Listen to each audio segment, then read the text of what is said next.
ఆత్మహత్య చేసుకోవడం దీనికి నాకు అర్థం కాదు. అంత పెద్ద సమస్య ఉంది. ఇప్పుడు మీరు అందరూ కలిసి చేస్తున్నారు కదా, ఎవరితో చేరేసుకోలేదు ప్రాబ్లం, ఎవరికి ఏం ప్రాబ్లమ్స్ కాలేదు. ఇంతకన్నా మామూలు అందరికి కూడా అనిపిస్తుంది చనిపోవాలన్న ప్రాబ్లమ్స్. ప్రతి ఒక్కరికి ఇంతలా సమస్యలు ఉంటాయి, బయట సమస్యలు ఉంటాయి, అప్పులు ఇప్పుడు అన్ని రకాల ప్రాబ్లమ్స్ ఉంటాయి. కానీ డిసిషన్ తీసుకోవడం అనేది కరెక్ట్ కాదు. ఇప్పుడు జరిగిపోయింది అని ఇంకా బిడ్డలు కూడా అలాంటి ఆచరణ పెట్టుకోకండి.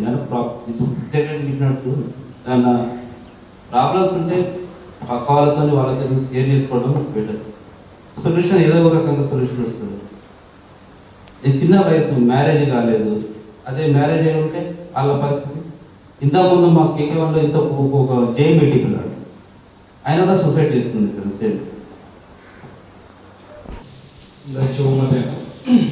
ఒక షిఫ్ట్ ఇన్ఛార్జ్ కంటే ఒక అన్నగా మాట్లాడదలుచుకుంటాను నేను. ఎందుకంటే ఒక పని చేయడానికి వచ్చినప్పుడు కొంతమందితోనే బాండింగ్ ఉంటాం, అందరితో సమానంగా ఉండడం కుదరదు. బీయింగ్ అండర్ మేనేజర్ నేను వాళ్ళని ఎప్పుడు వాడిని సంబోధిస్తున్నానని చెప్పి తప్పుగా అనుకోకండి. వాటిని అభిమానం కొద్దే మాట్లాడుతున్నాను. వాడిని ఎప్పుడు కానీ ఫోన్ చేస్తే నాని అనగానే వాడు నన్ను గుర్తుపడతాడు, నేను వాడిని గుర్తుపడతాను. మొన్న విషయం తెలిసినప్పుడు కూడా కొంత తమ్ముడు పోయాడని అనుకున్నాను, అంత బాగా అనిపించింది. కానీ పోయి హాస్పిటల్ పోయి వాడిని చూసిన తర్వాత కోపం వచ్చింది వాడి మీద. వాడు ఎంత కరేజ్ ఉండే, నాకు ఒక్కడికే మర్యాద ఇచ్చుకుండే షిఫ్ట్లో, ఓర్మేలతో సహా అందరినీ దబాయించుకునేటోడు. పెద్ద చిన్న తేడా లేకుండా అందరినీ దబాయిస్తాడు. తప్పు వాడినైనా సరే దబాయిస్తాడు. నన్ను ఒక్కనే, నేనంటేనే భయం ఉండేది వాడికి. ఏదో నా వాడితో ప్రాబ్లం ఉన్నా నాకే వచ్చి చెప్పేది, మీరు చెప్తే ఇంటర్ సార్ వాడు అని. అట్లాంటి వాడు లేడు. ముందు రోజు కూడా సెకండ్లో నాతో పాటు ఎక్కాడు, రిపోర్ట్ చూసుకుని ఎక్కాడు. కానీ ఆడికి పోయిన తర్వాత కోపం వచ్చింది. చేసేటప్పుడు కూడా సరే కష్టం వచ్చింది, అందరం మా టీనేజ్ ఇక అన్ని దాటే వచ్చినాం. కానీ వాడు చేసిన పద్ధతి కూడా, ఆ తల్లి ఇప్పుడు ఆ నడిట్లో కూర్చొని ఒక 4 ముద్దలు తినలేదు. వాళ్ళ ఆయన కూడా ఆయనతో తిరగలేడు. ఉన్న ఒక్క కొడుకు, కూతురు చూసుకోరు, అల్లులు చూసుకోరు. సరే వాడికి బాధ ఉన్నది, కష్టం ఉన్నది, ఎవరికి చెప్పుకోలేదు, ఎవరు చెప్పినా విన్నాడు. కానీ వాడు మిగిల్చి పోయింది మాత్రం వాడు చేసిన చాలా పెద్ద తప్పు అది. ఆ ఇంట్లో వాళ్ళు ఉండలేరు. ఆ తండ్రిని కూడా చూసిన గట్టిగా ఏడవలేకపోతాడు, ఆయన షాక్లో ఉన్నాడు. ఎవరైనా ఉన్న ఒక్క కొడుకు ఏడిస్తే బొచ్చలు ఉట్టుకునేటువంటి ఏడుస్తలేడు, ఆయన షాక్లోనే ఉన్నాడు. నాకు ఇలా ఒక 2 సంవత్సరాల నుంచి చెప్తా చేస్తాను, ఇది పెళ్ళి కాకుండా అంటే యంగ్ పీపుల్ మనకు తమ్ముళ్ళే లెక్క, వీడు రెండో వ్యక్తి, సేమ్ సెకండ్ షిఫ్ట్. ఖచ్చితంగా మన అందరం బండకెందుకు పోతున్నాం, కష్టపడతాను. సరే నాకు ఫిజికల్గా వర్క్ ఉండదు, కానీ మీ అందరూ ఫిజికల్గా కష్టపడతారు. గ్రేడియంట్ ఎక్కువ, నీళ్ళు గరిమి అన్నీ ఉంటాయి మన బాయిలో. ఎక్కిన తర్వాత ఖచ్చితంగా బాయ్ పని అంటే కొంచెం మందు తీసుకుంటూ అలవాటు ఉంటుంది, కొంచెం వేస్తేనే నిద్రపడుతుంది. కానీ అది ఎంతో మోతాదులో తీసుకుంటాను, ఏ టైం వరకు తీసుకుంటాను, ఎన్ని గంటలకు ఇంటికి పోతాను, మన సోపర్ ఎవరు ఉన్నారు, అన్నీ కూడా ఇక్కడ నుంచి జాగ్రత్తగా చూసుకోవాలి. ఎందుకు చెప్పాలంటే మన షిఫ్ట్లో ఈ రెండో candidate Sai computer driver, same second shift, duty చేసి చక్కగా ఇంటికి పోవాలి. మధ్యలో సరే బాగా పని అయింది, మనం ఉన్న నేచర్కి బాగా పని అయింది. కొంత తీసుకుంటేనే నిద్ర పడుతుంది అనే పరిస్థితి ఉన్నది. కానీ ఎంతో మోతాదు తీసుకుంటారో పక్కన సోపర్ది టైం కూడా చూడాలి. పెళ్ళైనలకు భార్య పిల్లలు వెయిట్ చేస్తూ ఉంటారు, తల్లిదండ్రులు వెయిట్ చేస్తూ ఉంటారు. వాళ్ళు ఇప్పుడు 3, 4, 5 పొద్దున వరకు మనిషి రాకపోతే ఎప్పుడైనా లోపలికి ఫోన్ వస్తుంది, ఇంటికంటే కబురు వచ్చింది సార్ అంటే పై దాకా మీరు ఎంత టెన్షన్ పోతారో కబురు చెప్పేది నాకే తెలుస్తుంది.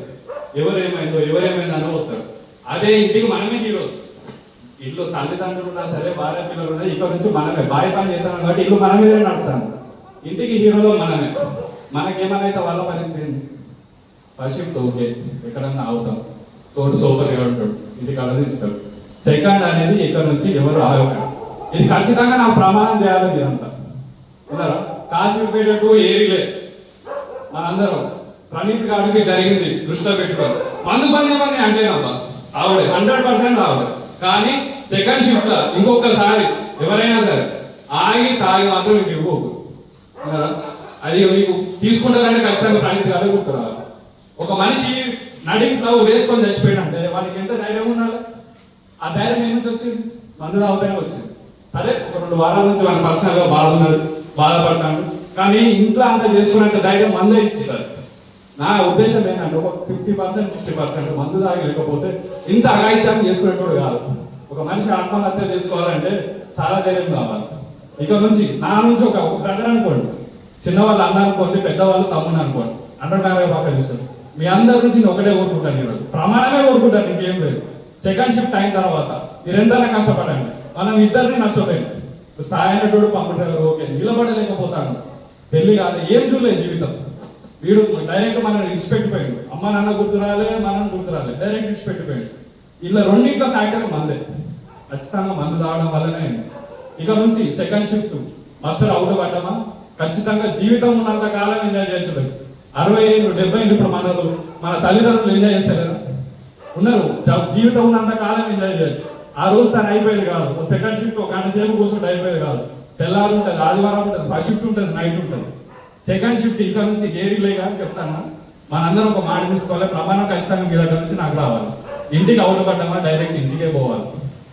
వాళ్ళ ఇంట్లో కూడా మార్పు తెలవాలి, డైరెక్ట్ టైంకి వస్తాడు, నా కొడుకు నా ఇంటికి టైంకి వస్తాడు, సెకండ్ చేసి ఎక్కడ అవుతలేడు అనే ప్రమాణం ఖచ్చితంగా మనం తీసుకోవాలి. నేను మీకు కూడా చెప్తాను, ఓకే ఈ మాట ఈ రోజు ఉంటుంది, రోడ్డు మీద పోతుంటే రోడ్ యాక్సిడెంట్ అవుతుంది, ఆ వారం రోజులు కొంచెం స్లోగానే పోతాం, తర్వాత ఏదైతే మనమే స్పీడ్గా పోతాం, మర్చిపోతాం.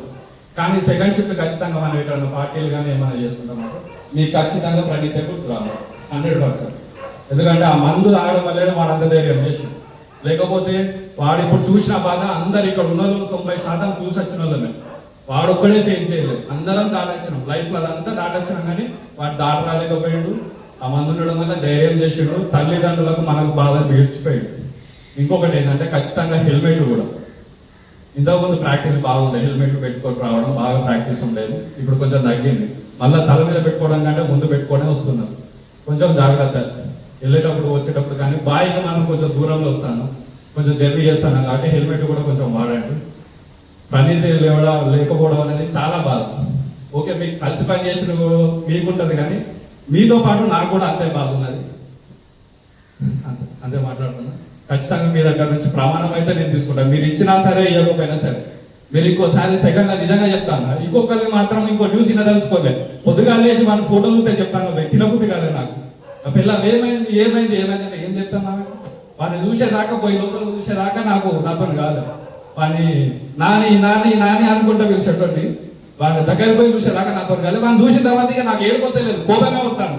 ఆ రీజన్ వాడికి పోయిన తర్వాత అందరు చెప్పిన తర్వాత ఇట్లా అయింది సార్ అట్లా అయింది సార్ అంటే ఇంత దానిగా వీడు ప్రాణం తీసుకున్నాడు అని చెప్పి నాకు బాధ అనిపించింది.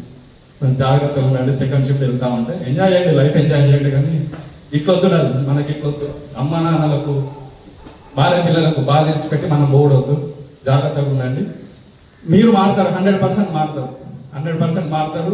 ఖచ్చితంగా సెకండ్ షిఫ్ట్ ఎక్కడైనా ఆగినంటే కదా వాళ్ళు గుర్తు రావాలి, మధ్య నుంచే లేచిపోతారని నేను నమ్ముతాను 100%. ఈ అవకాశం ఇచ్చినందుకు మేనేజ్మెంట్కి కృతజ్ఞత.